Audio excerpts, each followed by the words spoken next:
కంచె గచ్చబౌలి భూముల వివాదంపై తెలంగాణ ప్రభుత్వం క్లారిటీ ఇచ్చింది. 2003లో ఉమ్మడి ఏపీలో ప్రైవేటు వ్యక్తులకు టీడీపీ ప్రభుత్వం దోచిపెడితే ఆ భూమిపై రాజశేఖర్ ప్రభుత్వం పోరాటం కొనసాగించిందని గుర్తు చేశారు. అయితే తెలంగాణ వచ్చిన తర్వాత ఈ భూమిపై పోరాటం చేయడంలో బీఆర్ఎస్ ప్రభుత్వం విఫలమైందని విమర్శించారు. 10 ఏళ్లు అధికారంలో ఉన్నా ఈ భూమిని గాలి కొదిలేసిందని మండిపడ్డారు.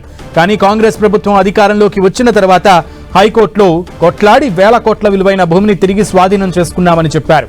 కానీ హెచ్సియు భూములను ప్రభుత్వం లాక్కుంటుందని, హెచ్సియు సంపదను దోచుకుంటుందని విపక్షాలు, ఆ పార్టీలకు చెందినటువంటి కొన్ని మీడియా, సోషల్ మీడియా సంస్థలు అసత్య ప్రచారం చేస్తున్నాయని ఆగ్రహం వ్యక్తం చేశారు.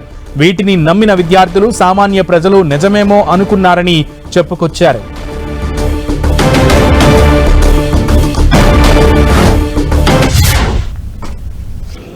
ఈ 400 ఎకరాలు హైదరాబాద్ సెంట్రల్ యూనివర్సిటీతోనే ఆ రోజు ఉందని యూనివర్సిటీ వాళ్ళంతా కూడా భావించారు. కానీ 13/1/2024 నాడు ఆనాటి ఉమ్మడి ప్రభుత్వం, తెలుగుదేశం ప్రభుత్వం, ఈ భూమిని 400 ఎకరాలని యూనివర్సిటీ నుంచి తీసుకొని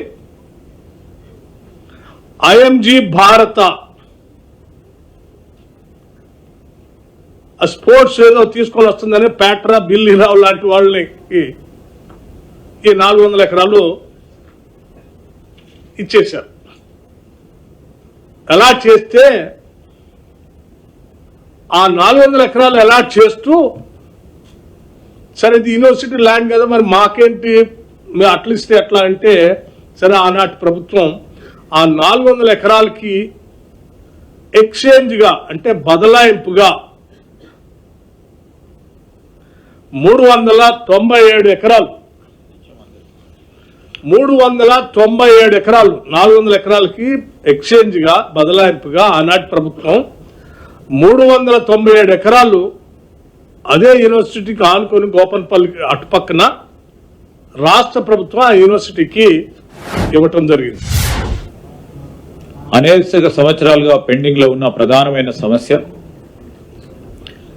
యూనివర్సిటీ పరంగా 1 ఎకరం కూడా వారికి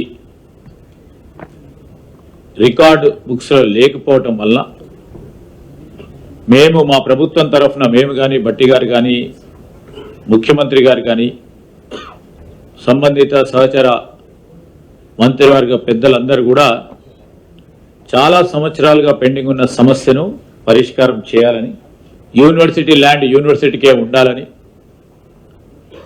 వారికి తెలియజేయటం జరిగింది. ఈ 400 ఎకరాల ప్రభుత్వ భూమిది. ఈ ప్రభుత్వ భూమి పూర్తి స్థాయిలో ప్రభుత్వ ఆధీనంలోకే ఉండాలని ఆనాడు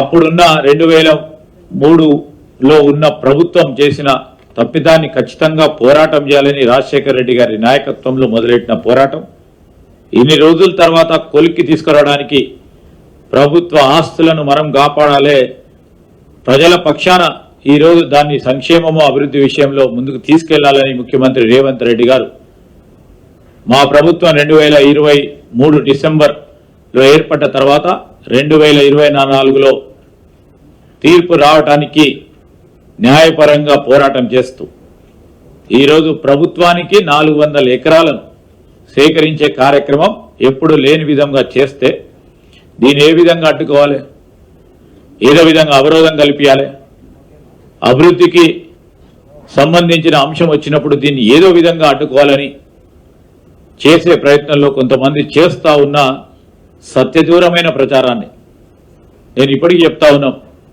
మానుకోవాలని టీఆర్ఎస్కు సంబంధించి, బీజేపీకి సంబంధించి మిత్రులను కోరుతా ఉన్నాం.